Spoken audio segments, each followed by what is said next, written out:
Hello juniors. तो आज हम एफएमटी में अपना अगला टॉपिक पढ़ेंगे, that is injury and classification of injury. Injury अपने आप में एक बहुत इंपॉर्टेंट क्वेश्चन है, ये 5 स्टार क्वेश्चन है। एंड क्लासिफिकेशन ऑफ इंजरी तो और भी ज्यादा इंपॉर्टेंट है, ये 9 स्टार क्वेश्चन है। तो शुरू करने से पहले बता दूं कि this is my channel medico Agarwal. यार मैं एफएमटी की वीडियोस डालता हूँ इस पे। And do consider watching other videos of mine as well. And ये वीडियो को शेयर करो, ज़्यादा से ज़्यादा अपने दोस्तों तक पहुंचाओ ताकि उन्हें भी अगर नीड हो तो उन्हें भी मिल सके। एंड शुरू करने से पहले मैं बता दूं कि नोट्स आपको लिखने की ज़रूरत नहीं है इस टॉपिक के, बल्कि पूरे सिलेबस के हार्ड कॉपी नोट्स आपको डिस्क्रिप्शन में मेरी वेबसाइट से मिल जाएंगे। ठीक है। एंड जिन लोगों के पास नोट्स हैं उनको बता दूं, आप पेज नंबर 25 खोल लीजिए अगर आपके पास फर्स्ट एडिशन वाले नोट्स हैं तो इंजरी की डेफिनेशन से शुरू करते हैं, जो कि अपने आप में एक 5 स्टार टॉपिक है। तो इंजरी क्या होता है? Any harm to the body और माइंड और रेपुटेशन और property of a person caused illegally. Basically कोई भी हार्म जो कि किसी बंदे की बॉडी, उसके दिमाग से मतलब ब्रेन नहीं है, दिमाग से मतलब माइंड, उसकी मतलब स्टेट ऑफ माइंड के लिए है। बॉडी, माइंड या रेपुटेशन, इज्जत को या उसकी प्रॉपर्टी को करा हो इलीगली। मतलब इलीगली आप किसी बंदे की बॉडी, माइंड, रेपुटेशन या प्रॉपर्टी, ये 4 चीजें हैं, बॉडी, माइंड, रेपुटेशन, प्रॉपर्टी, इन सब चीजों को अगर आप हार्म करते हैं इलीगली तो वो होगी हमारी इंजरी। उस चीज को हम इंजरी कहेंगे। ठीक है। अब इंजरी का क्लासिफिकेशन पढ़ते हैं, जो कि बहुत इंपॉर्टेंट टॉपिक है।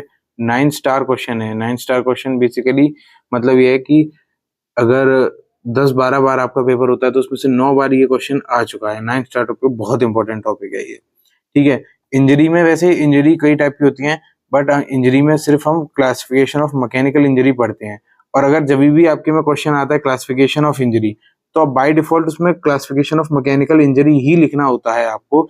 एग्जामिनर आपसे एक्सपेक्ट नहीं करता कि मैकेनिकल इंजरी के अलावा जो बाकी सारे टाइप्स होते हैं इंजरीज के, आपको उनके बारे में भी पता होगा। तो क्लासिफिकेशन पढ़ते हैं मैकेनिकल इंजरीज का। तो स्टार्ट करते हैं मैकेनिकल इंजरीज को। यहाँ पे मैंने इंजरी लिखा है, बट ये वैसे है मैकेनिकल इंजरी। बट इंजरी और मैकेनिकल इंजरी वर्ड्स को आप इंटरचेंजेबली यूज कर सकते हैं। ठीक है। तो इंजरीज में पहले अपने पास 4 टाइप की होती हैं। ब्लंट फोर्स इंजरी, दूसरा है sharp force injury, pointed end weapon और firearm injury. Blunt force basically क्या होता है? जब ब्लंट फोर्स से इंजरी हो, ठीक है, नाम से पता पड़ रहा है। शार्प फोर्स इंजरी मतलब शार्प फोर्स से हो। ब्लंट फोर्स में कैसे हो गया? सपोज करो कि कोई भी मतलब ऐसी चीज जो नुकीली ना हो वो आपको लग जाए, तो वो होगी ब्लंट फोर्स। जैसे कि सपोज करिए किसी के सर पे पत्थर लग गया, तो वो हो गया एक तरीके से ब्लंट फोर्स। ठीक है। फिर sharp force injury. Sharp force basically कि जब आपने किसी शार्प चीज से, जैसे कि चाकू वगैरह से किसी को इंजर कर दिया। फिर है pointed weapon injury. Pointed weapon मानी कि किसी पॉइंटेड एंड से, जैसे कि मानो पेन से मैं ऐसे किसी को स्टैब कर दूं, तो वो पॉइंटेड एंड इंजरी होगी। ठीक है। फिर अपनी चौथी है fire arm injury. Fire arm injury तो मतलब समझ ही सकते हैं, बंदूक वगैरह, बैलिस्टिक्स वगैरह से जो इंजरी होती है। अब ब्लंट फोर्स इंजरी में अपने क्या क्या आते हैं? ब्लंट फोर्स इंजरी में अपनी 4 चीजें आती हैं। पहली होती है अब्रेजन, दूसरी होती है कंट्यूजन, तीसरी होती है लेसरेशन, चौथी होती है फ्रैक्चर। ये सारी चीजें जो है अलग से अपने आप में एक शॉर्ट नोट का टॉपिक है, तो इनके ऊपर मैं अलग से वीडियो बनाऊंगा डिटेल में। इनमें भी अलग अलग सब टाइप्स होते हैं और इनकी चीजें पढ़नी होती हैं, तो वो मैं आपको अलग से समझाऊंगा। ठीक है। बट अभी के लिए आपको सिर्फ नाम याद रखने हैं, अब्रेजन, कंट्यूजन, लेसरेशन और फ्रैक्चर। ठीक है।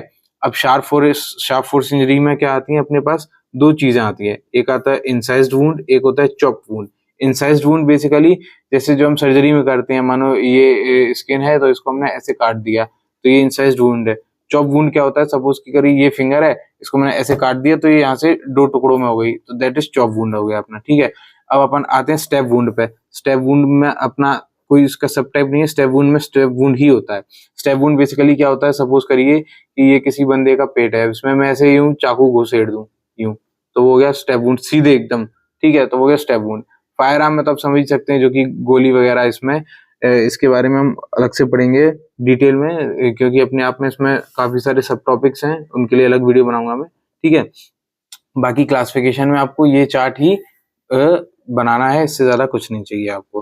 ठीक है। कमेंट में आप जो भी नेक्स्ट टॉपिक देखना चाहते हैं वो कमेंट में मुझे बताएं, या अगर आप पूरी एफएमटी का 1 शॉट में वीडियो देखना चाहते हैं तो वो भी मुझे बताएं। ठीक है। मेरे चैनल पे और भी वीडियोस हैं, उनको जरूर चेकआउट करें।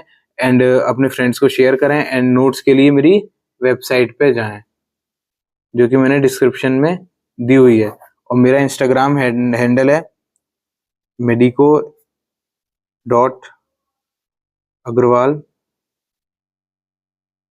यहाँ पे अगर आप जाके मुझे डीएम करेंगे बुक तो मैं आपको नोट्स की सैंपल कॉपी भी भेज दूंगा, तो आप देख सकते हैं कि वो नोट्स कैसे हैं अंदर से। ठीक है, that is it for this video. Do consider subscribing to my channel.